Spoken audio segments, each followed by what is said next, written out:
नमस्कार, मैं हूं डॉक्टर विकास मित्तल, आपका लंग डॉक्टर। आज हम बात करने वाले हैं एस्थमा के बारे में। यह एक लंबे समय चलने वाली क्रॉनिक लंग की बीमारी है जो दुनिया भर में बढ़ती जा रही है। WHO के मुताबिक अराउंड 2.6 मिलियन पीपल को एस्थमा है और हर साल 4.6 लाख की डेथ हो जाती है, वो भी बिकॉज एस्थमा की जानकारी या लेट डायग्नोसिस और पुअर ट्रीटमेंट की वजह से। इस वीडियो में हम जानेंगे scientific and latest updates on asthma के सिम्टम्स, डायग्नोसिस, कॉजेज एंड 2025 की लेटेस्ट ट्रीटमेंट ऑप्शंस। हमारे क्लिनिक में अक्सर पेशेंट एस्थमा के अनकंट्रोल्ड आते हैं और उसका मेन कारण है एस्थमा के बारे में मिसकॉन्सेप्शंस। सही डायग्नोसिस और प्रॉपर ट्रीटमेंट ही इस बीमारी को कंट्रोल करने की है। एस्थमा एक क्रॉनिक लंबे समय चलने वाली लंग्स की बीमारी है जिसमें सांस के रास्ते सेंसिटिव होते हैं, जिसकी वजह से वहाँ पर चोट लगने से स्वेलिंग हो जाती है और वहाँ सूजन होने की वजह से ऑब्स्ट्रक्शन हो जाती है। सबसे पहले यह जानना ज़रूरी है कि अस्थमा के कारण क्या हैं और ट्रिगर्स क्या हैं। कारण और ट्रिगर्स दोनों डिफरेंट चीज़ हैं। कारण, सबसे पहला कारण होता है जेनेटिक। अस्थमा एक पॉलीजेनेटिक डिजीज़ है जो कि ORMD13 and IL13 and IL14 के जेनेटिक एबनॉर्मेलिटीज़ की वजह से होती है। इसके अलावा अर्ली चाइल्डहुड में इन्फेक्शन जैसे कि रेस्पिरेटरी सिंसिशियल वायरस इन्फेक्शन की वजह से भी ये होने का चांस होता है। C section, antibiotic use and pregnancy में अपना न्यूट्रिशन का ध्यान ना देने की वजह से भी, या प्रेगनेंसी में अगर टबैको स्मोक का एक्सपोजर हो तो भी ये बीमारी एस्थमा होने के चांसेस होते हैं। 80% बच्चों में ये एलर्जी की वजह से होता है। Lastly exposure, occupational exposures like isocyanates, bakers के अंदर या कोई भी जिसमें डस्ट और फ्यूम्स का एक्सपोजर हो, उन लोगों को भी एस्थमा का रिस्क होता है। अब ट्रिगर क्या होते हैं? ट्रिगर मेनली होते हैं आपका बेसिकली पोलन ग्रेन्स या फूलों के पराग, देन आपके house dust, insects, cockroaches, animal dander जो एनिमल के फर हैं, पेट्स हैं उनके फर हैं, then smell, sprays, emotions, cold and hot temperature, ये सब ट्रिगर हैं जो कि आपके एस्थमा को सडनली ट्रिगर कर सकते हैं। एस्थमा के क्या लक्षण होते हैं?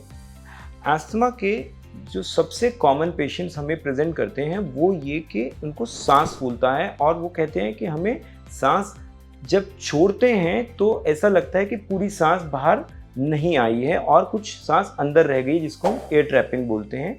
इनको सांस में सीटी की आवाज़ आती है और खांसी होती है जो कि स्पेशली अर्ली मॉर्निंग या फिर लेट नाइट होती है और ये आपको नींद से उठा भी सकती है।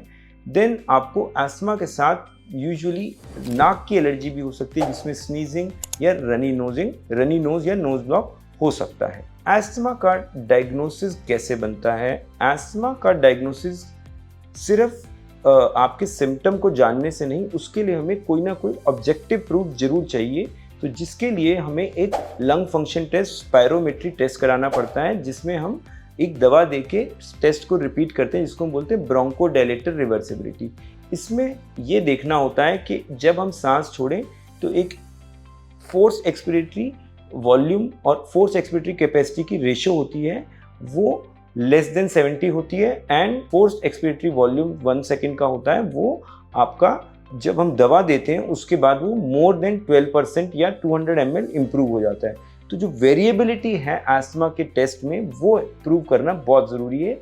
यह एक ही वक्त में या मल्टीपल टाइम लाइन में टेस्ट रिपीट करने से होती है। इसके अलावा कुछ पेशेंट्स में हम ब्लड टेस्ट जैसे कि IgE लेवल, एलर्जी टेस्ट और फिनो जैसे अलग टेस्ट कराते हैं, बट मेन टेस्ट इनका एस्थमा को डायग्नोसिस के लिए हमारा लंग फंक्शन टेस्ट या variability of lung function test ही होता है। एस्थमा के ट्रीटमेंट का गोल होता है सिम्टम फ्री लाइफ जीना और नॉर्मल ज़िंदगी व्यतीत करना, जिससे कि एस्थमा कंट्रोल रहे और अगर एक्सरबेशंस या अटैक्स लंग के पड़ें तो वो कम से कम हो। सो इसके लिए माइल्ड एस्थमा पेशेंट्स में हम usually as needed inhaled corticosteroids और फॉर्मेट्रॉल का कॉम्बिनेशन देते हैं जो कि आपके एस्मा को एज नीडेड बेस पे कंट्रोल रखता है। इस बीच में अगर आपको ज़्यादा अटैक हो रहे हों तो रेगुलर इनहेल कॉर्टिकोस्टेरॉइड्स देते हैं। अगर मॉडरेट एस्मा है देन हम मीडियम डोज में इनहेल कॉर्टिकोस्टेरॉइड्स के साथ लॉन्ग एक्टिंग बीटा एगोनिस्ट जिसको फॉर्मेट्रॉल बोलते हैं, इसका कॉम्बिनेशन हम रेगुलर बेसिस पे देते हैं। अगर एस्मा सिवियर है तो हम high dose of inhale corticosteroids और फॉर्मेट्रॉल का कॉम्बिनेशन इनहेलर देते हैं। प्लस अगर फिर भी एस्मा ना कंट्रोल हो तो एक इनहेलर जिसमें long acting muscarinic agonist inhaler दवा होती है वो, या फिर मॉन्टेलुकास नाम से एक दवा हम ऐड ऑन करते हैं। अगर फिर भी एस्मा कंट्रोल ना हो तो इसको हम सिवियर एस्मा बोलते हैं। सिवियर एस्मा में आजकल जो लेटेस्ट ट्रीटमेंट अवेलेबल हैं वो हैं बायोलॉजिक्स।